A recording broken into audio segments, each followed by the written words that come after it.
আজ আমার এক আত্মার সাথে তথাকথিত পরিচিত ব্যক্তি যাকে বলে আত্মীয় হঠাৎ বলে বসেন শীতকালে দেখবি খিদে কম পায় কারণ ঠান্ডায় নাকি মেটাবলিজম কমে যায়।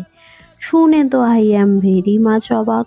আমার তো আবার শীতকালে বেশি বেশি খিদে পায়, মানে যদি আবার শুনি এরকম ছাতুর পরোটা সাথে আলুর চোখা, আহা আহা হা হা, সে প্রেম আর দেখে কে দৌড়ে গিয়ে হামলা।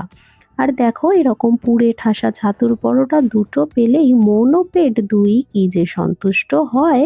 তবে এখানেই শেষ নয়, সাথে ছিল গেঁড়ির আলু দিয়ে ও বেগুন দিয়ে কটকটে ঝাল, কি যে ভালোবাসি আমি। আর ছিল আর এক অদ্ভুত কম্বো, ভালো লাগে তোমরা এই উদ্ভট মেনুগুলো দেখে এত অ্যাপ্রিসিয়েট করো। আর তোমরা এরকম কি কি খেতে ভালোবাসো একটু আমাকে কমেন্টে জানিও তো, তাহলে আমিও ট্রাই করব। আজকের মতো টাটা, দেখা হবে কাল আর একটা ভিডিও।